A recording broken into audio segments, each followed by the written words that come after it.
Bom, Trump realmente foi a estrela do dia do Fórum Econômico em Davos. O fundador do LEAD e ex-governador paulista João Dória Júnior indicou que o Brasil pode sofrer com as medidas prometidas pelo presidente americano. Por isso, o Luca Bassani está de volta com a gente aqui na Jovem Pan News para trazer todas as informações diretamente de Zurique.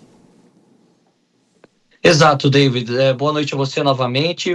A posse de Donald Trump na mesma data, praticamente, do Fórum Econômico Mundial em Davos, acabou ofuscando grande parte deste evento, mas foi também muito debatido pelas autoridades brasileiras aqui presentes em Zurique. O ex-governador e ex-prefeito de São Paulo, João Dória, disse que será um relacionamento difícil, que o governo brasileiro terá vários desafios com a nova liderança de Donald Trump, mas que vê nisso uma oportunidade. Separamos um trecho da fala do ex-governador, vamos acompanhar.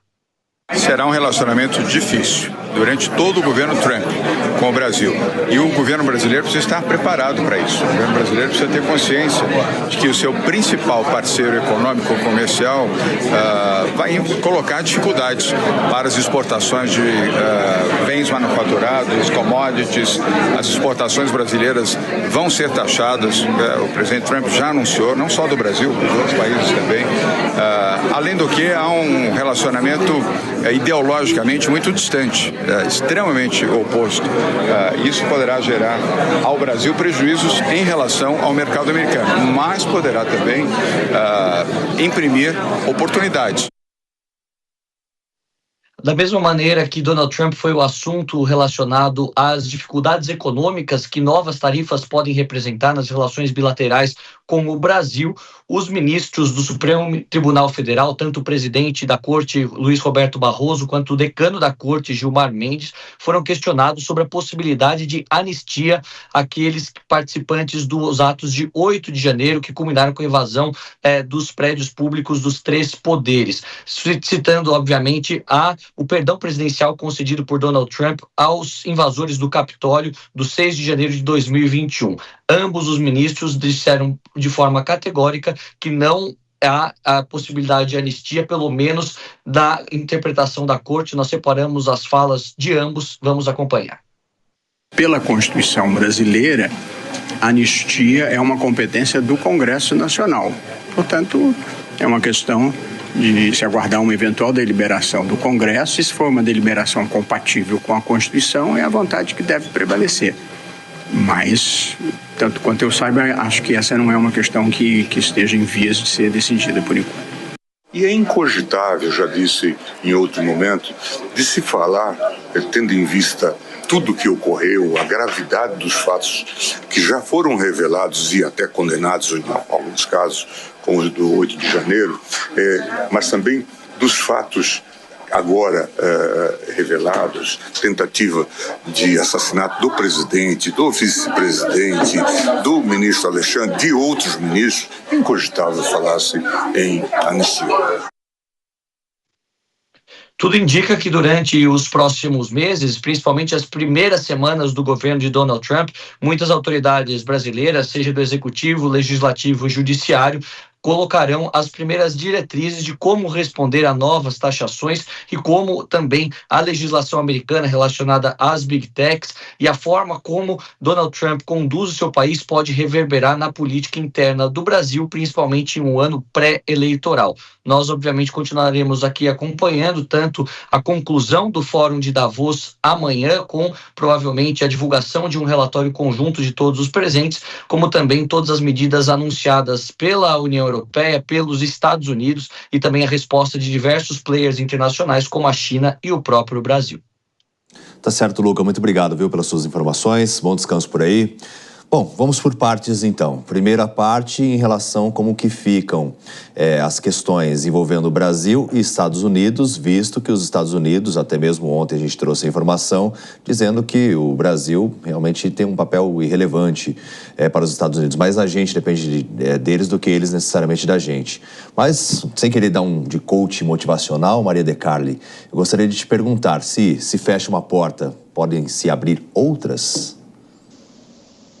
De fato, como foi dito aí, né, o Trump, ele foi responsável por chacoalhar já o mundo né, nesse cenário atual. A gente vê os Estados Unidos tomando um protagonismo novamente ou tentando, de qualquer maneira, se manter aí como potência global. Eu acredito que essa eleição, esse mandato Trump 2, ele vai ser um marco, uma divisão do que a gente já conhece, já entende do cenário político-econômico internacional, político-econômico doméstico dos Estados Unidos, político-econômico doméstico Brasil. Por quê? Ele marca o fim de uma era. O Trump, ele vai ditar um novo modelo de se fazer geopolítica e comércio, que vão andar cada vez mais lado a lado, e nesse sentido, né, o Brasil, vamos ver como é que o Brasil se sai nessa situação. A gente entende que já existe, não vamos negar, existe uma polarização muito forte na política hoje em dia, e o nosso governo não se alinha tanto ideologicamente com o governo do Trump, e isso pode trazer perdas num cenário em que o comércio está cada vez mais geopolítico, né? Num Trump que é inflamado, num Trump que gosta de acenar para os seus aliados, num Trump que gosta de causar. Então, isso vai ter um impacto na nossa economia. Então, como eu ia dizendo, esse é um marco divisório. Os Estados Unidos, ou eles se consagram e um Trump 2.0 se consagra, consegue reindustrializar os Estados Unidos, consegue reaquecer a economia, a questão dos empregos, tudo que ele prometeu, ou os Estados Unidos vai ficar cada vez mais num ostracismo internacional, onde os países, as potências regionais, como o Brasil, a China e, entre outros, a Índia, vão fazer ali o sistema internacional sem os Estados Unidos. Vão manter o comércio, vão manter sem os Estados Unidos, cada vez mais isolando. Então, para mim, tem essas dois lados da moeda. Ou o Trump acende e bomba com essa metodologia dele, ou vai ficar cada vez mais no isolacionismo comercial diante dessas outras potências que também estão surgindo. Tem outros players internacionais, economicamente falando, também, gente. Sim. E Vilela, quanto à questão jurídica, né? Você acredita que realmente pode haver uma anistia, caso alguém da direita realmente vença? Lá, pensando em 2026, assim como aconteceu nos Estados Unidos em relação ao Capitólio?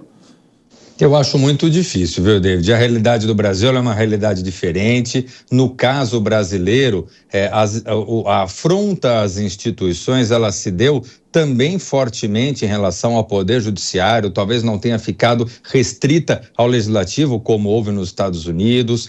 Aqui no Brasil, uma eventual decisão tomada nesse sentido naturalmente seria questionada, e eu não tenho dúvida que o próprio Supremo Tribunal Federal daria um posicionamento contrário em relação a isso. Então eu vejo que são situações diferentes. Talvez o fortalecimento do governo republicano hoje, de Donald Trump e tal, de alguma forma possa dar um alento à direita do ponto de vista político. Agora, do ponto de vista institucional, são situações totalmente distintas.